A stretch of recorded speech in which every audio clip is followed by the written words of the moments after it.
안녕하세요, 여러분. 윤지필 교수입니다. 15세기 대원정과 대항해를 아세요? 오늘은 파트 2로 말씀드리도록 하겠습니다. 중국 명나라의 15세기 전반 정화의 대원정에 관해서 저는 말씀을 드렸습니다. 명나라는 이 대원정을 이어가지 못했죠. 그리고 해금 정책을 펴면서 15세기 중반 이후에는 인도양으로의 진출을 스스로 포기했습니다. 오늘은 이 파트 2로서 15세기 후반에 시작된 포르투갈과 스페인의 대항해에 대해서 말씀을 드리도록 하겠습니다. 이 중국과는 대조적으로요, 유럽 두 나라의 이 대항해 시대는 유럽의 근대를 여는 열쇠가 되었다고 저는 생각을 합니다. 15세기까지는 유럽은 여전히 중세의 그늘에 머물러 있었죠. 14세기에 시작을 해서 15세기인 1453년도가 되어서야 끝이 났었던 백년전쟁이 있죠. 이 백년전쟁은 유럽의 중세를 마무리하는 매우 중요한 사건이었습니다.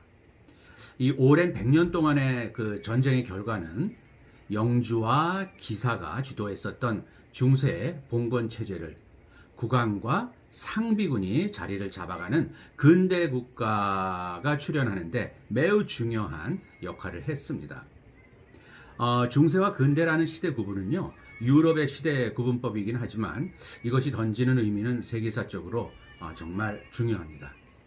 14세기부터 이어진 백년전쟁과 또 유럽을 휩쓸었었던 14세기의 그 흑사병으로 인해서 거의 유럽 인구의 3분의 1 이상이 사망하면서 역설적으로 유럽은 그러나 중세의 긴 터널에서 벗어나기 시작을 했습니다. 이탈리아의 르네상스 문예운동이라든지 그 이후 루터와 칼빈의 종교개혁 운동 등도 결국 중세로부터 근대로 변화하는 중요한 맥락 속에 있었습니다. 그런데 이렇게 정치적으로 매우 큰 변동이 유럽의 가장 서쪽에서 발생을 합니다. 이 오랜 시간 동안 이슬람 세력의 지배하에 있었던 이베리아 반도에서 이슬람 세력을 축출하고 또 국토 회복을 하기 위한 저항운동이 드디어 성공하게 되었던 것이죠. 이것이 바로 15세기 후반 포르투갈 그리고 스페인 두 나라의 왕국이 새롭게 세워지게 된 것입니다. 대서양 항해에 먼저 나섰던 것은 포르투갈입니다. 그리고 이 포르투갈에 특히 그 엘리케 왕자가 있거든요. 이 엘리케 왕자가 이끈 대서양과 아프리카 서해안으로 따라 내려가는 항해는 바로 대항해 시대의 서막을 연 중요한 사건이었습니다. 뒤를 이어서 이 바톨로뮤 디아스가 아프리카의 최남단에 있는 그 희망봉이죠. 희망봉을 발견하게 되고 또 이어서 바스코 다가마는 1498년도에 이 희망봉을 돌아서 인도양으로 나가면서 또 인도와 동남아 항로를 개척하게 됩니다. 그 후 1511년도에 포르투갈의 알부케르크는 말라카 왕국을 점령해서 동남아의 식민 역사를 시작하게 되죠. 또한 1500년에는요, 페드로 카브랄이 지금의 브라질에 도착을 해서요, 남아메리카 대륙에서 현재 유일하게 포르투갈어를 쓰는 나라가 브라질이지 않습니까? 그래서 결국 이 브라질을 만들어내는 또 배경이 카브랄의 브라질 도착입니다. 한편 스페인으로 보게 되면요, 스페인 왕국은 이 콜럼버스한테 대서양 서쪽으로 항해하도록 산타 마리아호를 비롯했던 세 척의 배를 빌려주죠. 그래서 결국 지금의 카리브해에 있는 카리브해에 1492년도에 도착하는 성과를 냈습니다. 이것이 우리가 알고 있는 소위 콜럼버스의 아메리카 신대륙 발견이라는 것이죠. 자, 여기서 이 대항해 시대에 맺어진 중요한 조약을 여러분들한테 꼭 소개를 해드릴까 합니다. 첫 번째 조약이 바로 토르데시아스 조약입니다. 이 토르데시아스 조약은요, 1494년도입니다. 1494년도에 교황, 당시 포르투갈과 스페인 모두 다 카톨릭을 믿었던 왕국이었기 때문에 이 교황 알레산더 6세가 중재를 해서요, 포르투갈과 스페인 사이에 맺어졌던 조약이죠.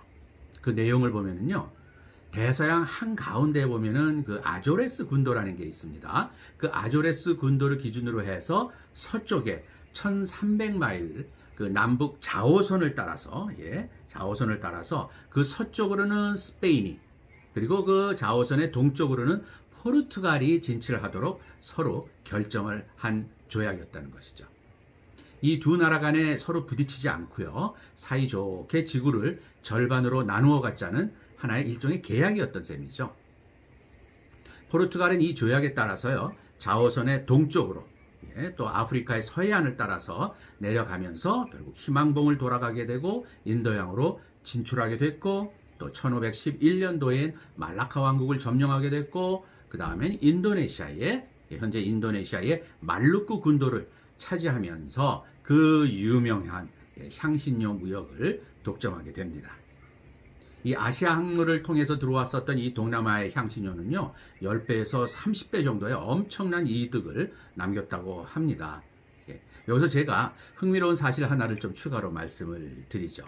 지도를 보면은요, 지도를 보면 대서양 쪽에 지도를 보게 되면은 또르데시아스 조약이죠. 또르데시아스 조약에서 그어진 아조레스 군도 1300마일 서쪽의 그 자오선은요, 쭉 내려가 보면은 그 남아메리카 동쪽에 그 툭 튀어나온 브라질 땅을 가르고 지나가게 됩니다.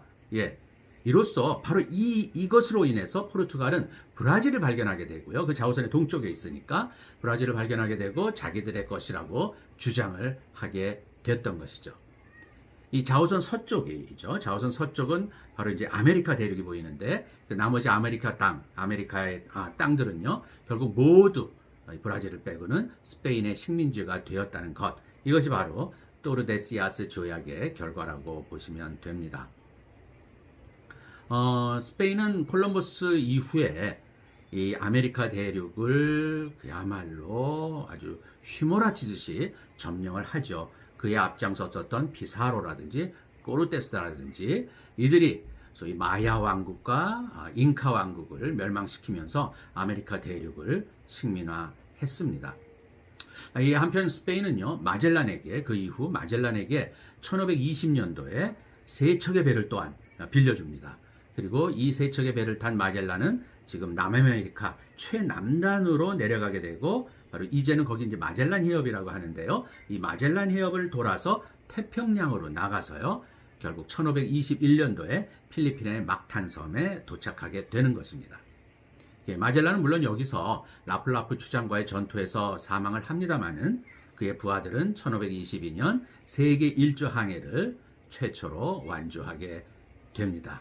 이것은 제가 지난번에 한번 말씀드렸던 그 마젤란과 라플라프 주장 간의 전투, 이걸 한번 말씀을 드렸었죠.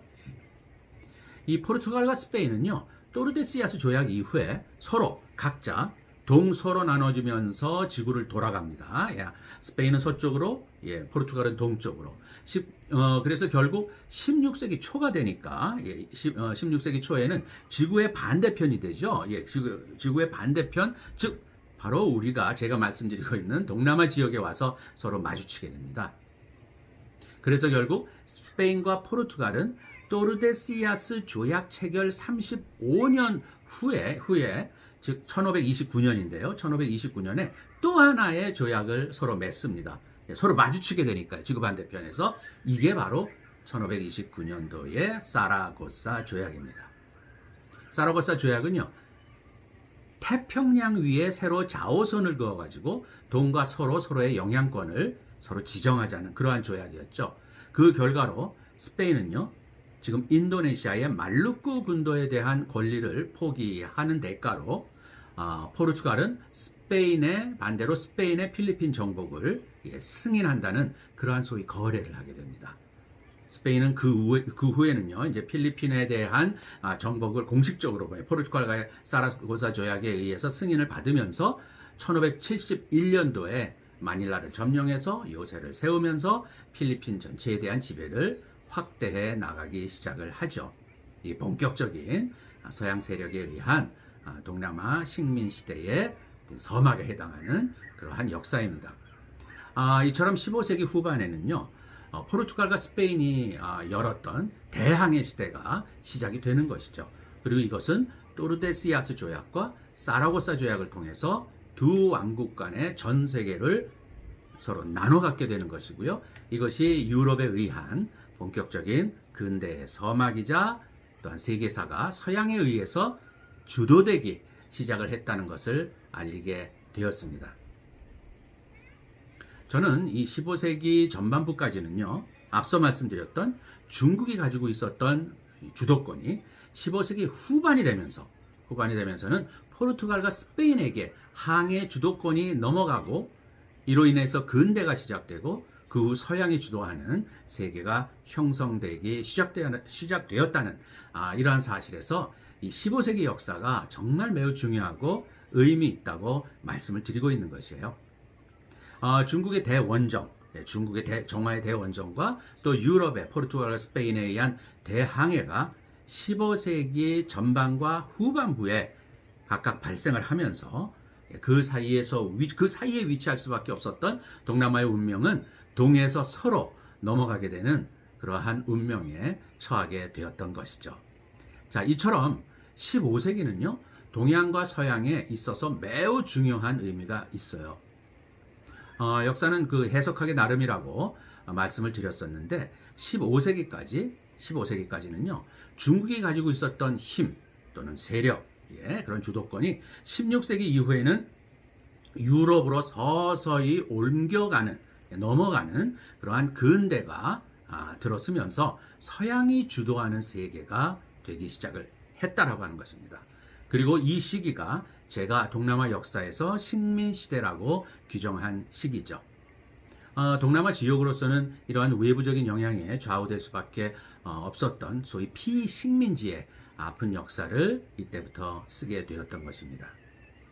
아무튼 저에게 15세기는 세계사를 이해하는 데 아주 중요하고요, 또 거듭해서 생각하게 만드는 시간인 것만은 분명합니다. 여러분들도 이 시대를 한번 꼭 다시 생각해 보시는 계기가 됐으면 좋겠습니다. 이로써 저는 15세기가 던지는 의미, 15세기의 동양과 서양의 큰 힘이 소위 맞바꾸게 되는 하나의 분기점이 되는 이 시간의 의미를 대원정과 대항해라고 하는 두 사건을 놓고서 여러분들한테 소개를 드렸습니다. 이렇게 해서 역사가 갖는 어떤 특정 시기가 갖는 그런 중요한 의미를 두 차례에 걸쳐서 정리해서 말씀을 드렸습니다. 자, 오늘은 이렇게 해서 15세기를 대원정과 대항해 시대를 통해서 이해하시는 것이 아주 좋겠다라고 하는 그러한 결론으로 맺겠습니다. 들어주셔서 감사합니다.